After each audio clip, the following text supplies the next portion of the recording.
In 15 of the last 16 NFL seasons, at least one team has gone from last place to first and won a division title. The league is designed for extreme turnover. It's why, if we could get past the blinding hate of the New England Patriots, we should marvel at their extended success.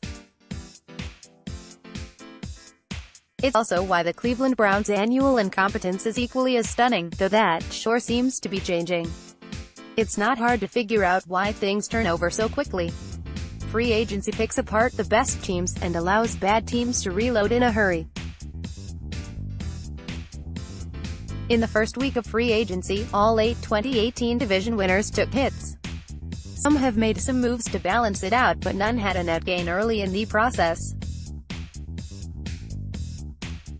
It's hard to argue any of the division winners are better off today than they were on Monday when the so-called legal tampering period started. New England Patriots. The Patriots lost two of the highest-paid free agents on the market, offensive tackle Trent Brown and defensive end Trey Flowers, and also defensive tackle Malcolm Brown.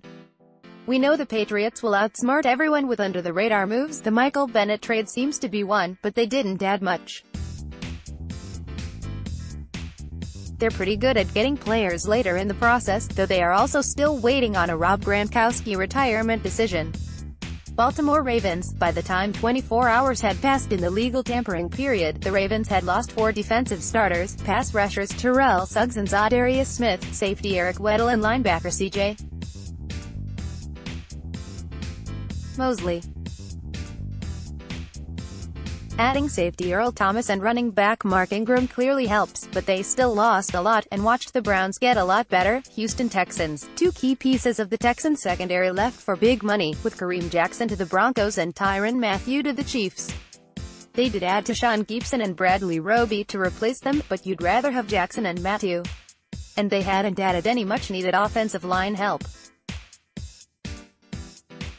Kansas City Chiefs. Adding safety Tyrann Mathieu was a smart move, but you still need to rush the quarterback. Justin Houston was cut and Dee Ford was traded, due to a scheme change. That's 22 sacks leaving the building. Adding defensive end Alex Okafor helps, but he's not Houston or Ford. Dallas Cowboys. The Cowboys couldn't come to an agreement with DeMarcus Lawrence, so they had to franchise him. That meant they really couldn't do much else in free agency. Losing slot receiver Cole Beasley doesn't help. Chicago Bears. Last year the Bears were big spenders, and it worked out very well. It's tough to do that 2 years in a row. They were mostly quiet signing players, and losing safety Adrian Amos to Green Bay isn't great news. They did get former Packers safety Clinton Dix on a bargain deal though. New Orleans Saints. Not much gained or lost, though Mark Ingram to Latavius Murray seems to be a bit of a downgrade. Retaining Teddy Bridgewater is good, but doesn't help a lot right now. They could use another receiver but don't have much cap space to pull that off. We'll see if perhaps they land tight end Jared Cook. Los Angeles Rams. The Rams couldn't afford to hang on to guard Roger Saffold or safety LaMarcus Joyner, and will likely lose defensive tackle Ndamukong Suh and center John Sullivan. The Rams are still good, and adding safety Eric Weddle and retaining edge rusher Dante Fowler helps, but they're probably not better today than they were at the start of free agency. There's time for all of those teams to improve their rosters. Although it seems like all the key free agents were spoken before free agency officially started on Wednesday, there are talented players still available. And all 8 of those teams started from a good place, of course. Any of them could win another division title even with some personnel losses. But we can already see the challenges elite teams face. It happens every year, just the way the league likes it. Here are the rest of the winners and losers from the first few days of free agency, with the caveat that plenty of teams have a chance to improve their teams beyond the first wave of player movement. Winner Odell Beckham. Just imagine a few years ago, saying someone moving from the Giants to the Browns was a winner. Sorry Giants fans, but Beckham landed on a team with a much brighter future. He now pairs with one of the best young quarterbacks in the game, Baker Mayfield, which is a big upgrade from the current version of Eli Manning. Beckham leaves a market that was infatuated with him, surely he won't miss being on the back page all the time. And he goes to a city starved for a winner. If he's a big part of any success the Browns have, he'll be a hero. If the Browns ever win a Super Bowl with Beckham, he'll reach LeBron levels there. The Browns are the winner of the offseason, not just for what they did but for the decay of the Ravens, Steelers and Bengals. They're the AFC North favorites. And nobody on the Browns should be happier to be a part of that ride than Beckham. Former New York Giants wide receiver Odell Beckham, 13, lands in a pretty good spot with the Browns. AP, Brian Gutekunst, and Aaron Rodgers as well. There are two obvious ways to help your quarterback.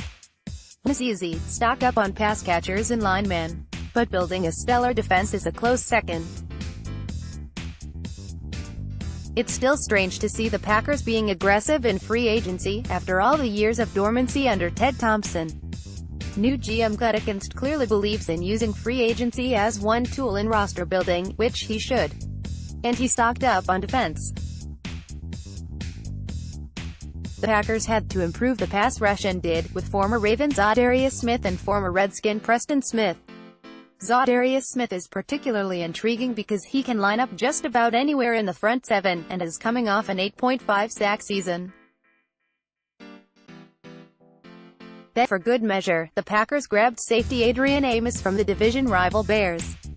The Packers now can go into the draft, where they have 3 top 44 picks. A trade down with the Saints last year will pay off with an extra first-round pick without any glaring needs. They could take a playmaking tight end at number 12 overall, perhaps get help for the offensive line, or continue to add to the front seven. They're in a spot to take the best possible players that fall to them.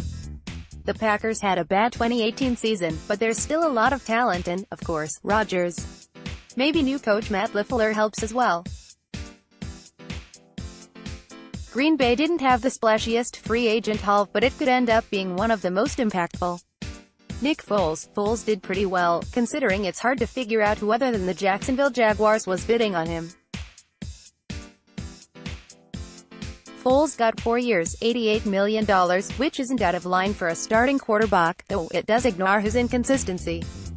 But who else was bidding?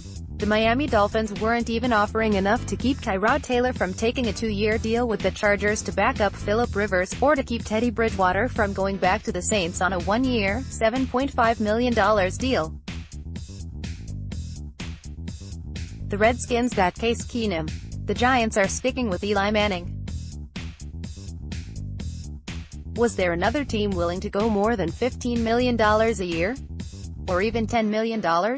And if you buy the Jaguars' spin that they spent millions extra because they wanted players in the locker room to respect Foles. Sure, maybe it will work out and the Jaguars will get the best of Foles over the majority of that deal. They're going to pay a lot to find out. Quarterback Nick Foles starts a new chapter of his career with the Jaguars. AP, safeties. When the safety market was depressed last offseason, it was odd. With the way the NFL is changing, you'd think athletic safeties that can do a little bit of everything would be in high demand. This year, that corrected itself. The Redskins gave Landon Collins, a very good player with some coverage issues, $84 million over 6 years. Earl Thomas, coming off a season-ending injury, was given $55 million over 4 years from the Ravens. Tyrann Mathieu, $42 million, 3 years. Chiefs, LaMarcus Joyner, $42 million, 4 years. Raiders, Adrian Amos, $36 million, 4 years. Packers, Kareem Jackson, $33 million, 3 years. Broncos, Kenny Vaccaro, $26 million, 4 years. Titans, and Tashawn Gibson, $22.6 million, 3 years. Texans also got large deals. Safeties are back in demand in the NFL. Just check the money. Losers running backs. Yeah, this is nothing new. Running backs still aren't getting paid. You can easily find arguments over whether Le'Veon Bell did the right thing by holding out last year. There's nuance to his New York Jets deal that can be debated when it comes to guaranteed money and how it compares to other backs. but a little more than $13.1 million per season isn't what he was after. It's also safe to assume Tevin Coleman, widely considered the second-best back in the class, wanted more than 2 years and $8.5 million. With incentives it can grow to $10.6 million with no signing bonus, but NFL Media's Tom Pelissero reported that's the deal Coleman settled for with the 49ers.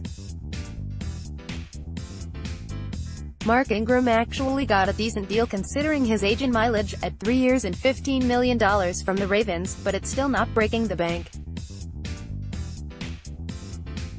Only a few truly elite backs are going to be able to get as much as Bell going forward.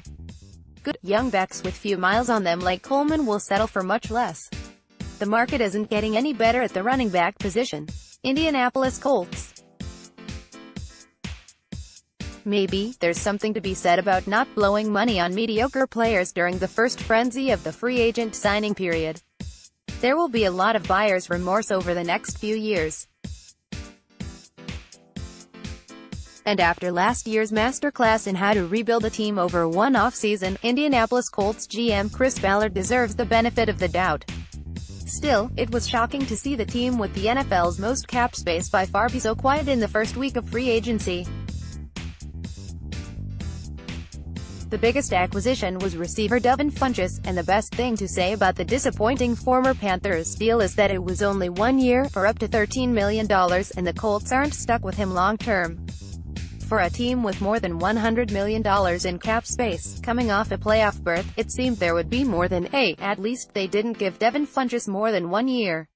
They did retain some key players like cornerback Pierre Desir, defensive lineman Margus Hunt and guard Mark Lewinsky to reasonable deals.